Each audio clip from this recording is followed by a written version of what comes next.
భద్రాద్రి శ్రీ సీతారామచంద్ర స్వామి వారి దేవస్థానంలో వైకుంఠ ఏకాదశి మహోత్సవాలు ఘనంగా జరుగుతున్నాయి. ఇందులో భాగంగా ఉత్సవాల్లో ప్రధాన ఘట్టమైన స్వామివారి గోదావరి నదిపై తెప్పోత్సవం, వైకుంఠ ఉత్తర ద్వార దర్శనం కార్యక్రమాలు ఈ నెల 22, 23 తేదీల్లో జరగనున్నాయి.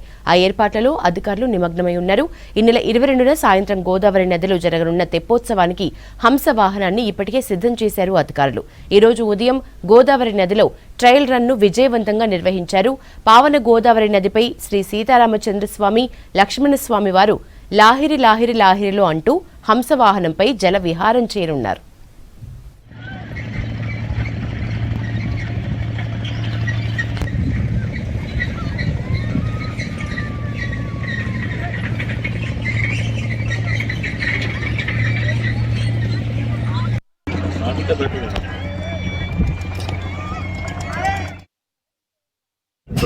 ఈవినింగ్ రోజు 4 to 8 నుంచి టిపోత్సవం ఉంది.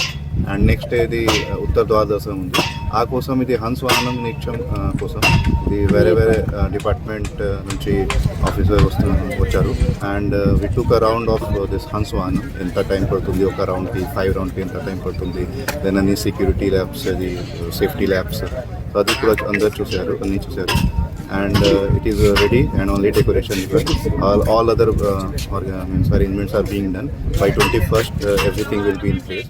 శ్రీ సీతారామచంద్ర స్వామి వారి దేవస్థానం భద్రాచలంలో మనం ప్రత్యేకమైనటువంటి ఏర్పాట్లు, అంటే ముక్కోటికి కావాల్సినటువంటి ఏర్పాట్లు మనం గత 4 రోజుల నుంచి కూడా చేసుకుంటున్నాము.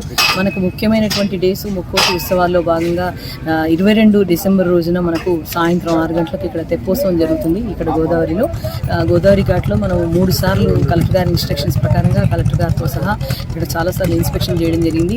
అంటే రెవెన్యూ, పోలీసు, ఇరిగేషను, ఎండోమెంటు, మిగతా అదర్ డిపార్ట్మెంట్స్ వాళ్ళు కూడా రావడం జరిగింది. ఏ ఏర్పాట్లు ఎలా ఉన్నాయనే ఉద్దేశంతో ఈరోజు కూడా ప్రత్యేకమైనటువంటి ట్రయల్ రన్ను మనం